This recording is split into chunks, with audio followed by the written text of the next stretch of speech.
প্রিয় ছাত্রছাত্রীরা, গতদিন আমি তোমাদের ভূগোলের দুটো চ্যাপ্টারের কোশ্চেন আনসার দেখিয়ে দিয়েছিলাম।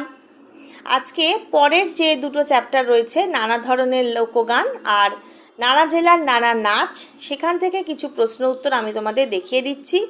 আবারও বলছি, ভিডিওটা পজ করে তোমরা এগুলি সব খাতায় লিখে নেবে এবং ভালোভাবে পড়ে নেবে। তার সাথে বইটা তো অবশ্যই পড়বে। শান্তিনিকেতনে কোন মেলা বিখ্যাত? পৌষ মেলা। সমাজের আদি গান কি? পল্লীর গান, যেমন বাউল গান। লালন ফকির কে ছিলেন? একজন মহান সাধক বাউল, যার কাছে আল্লাহ, রাম, হরি, রহিম সবাই সমান ছিল।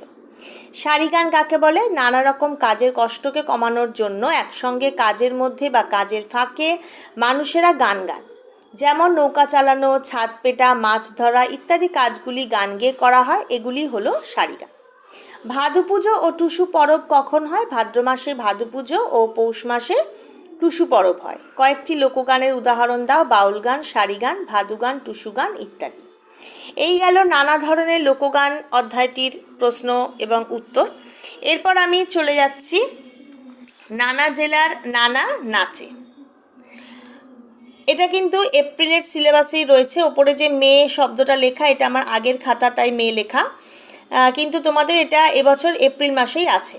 দেখো, শান্তিনিকেতনে পৌষ মেলায় কাদের গান গাইতে দেখা যায়? এটা হলো নানা জেলার নানা নাচ। ওপরে দেখো অধ্যায়টা লেখা আছে, 113 পৃষ্ঠা। বাউলদের। কোন ধরনের নাচে মুখোশ পরে নাচতে হয়? ছৌ নাচে।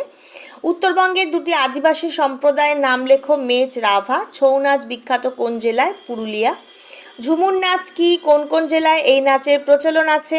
এটি এক প্রকার লোকনৃত্য। আদিবাসী সাঁওতাল মেয়েরা হাতে হাত ধরে ঝুমুর গাইতে গাইতে নাচ করে।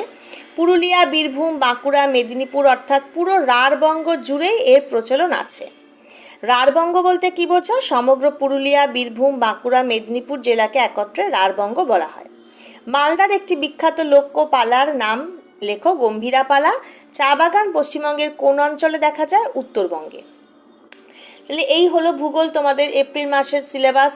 ভালোভাবে পড়বে, খুব ভালোভাবে বইয়ের প্রত্যেকটা লাইন ধরে পড়বে, কারণ প্রশ্ন কিন্তু যে শুধু এখান থেকেই আসবে তা না, বইয়ের ভেতর থেকেও ছোট ছোট প্রশ্ন অনেক হয়, সেখান থেকেও আসতে পারে। তাই পুরো পড়াটা যদি তোমাদের ভালোভাবে তৈরি করা থাকে, তাহলে যেখান থেকে যেরকমভাবেই প্রশ্ন আসুক না কেন, তার উত্তর কিন্তু তোমরা করতে পারবে। তাহলে ভালো করে পড়াশুনো করবে। আর এই অত্যধিক গরমে প্রচুর পরিমাণে জল খাবে, বাড়িতে থাকার চেষ্টা করবে দিনের বেলায়। ভালো থাকবে, সুস্থ থাকবে।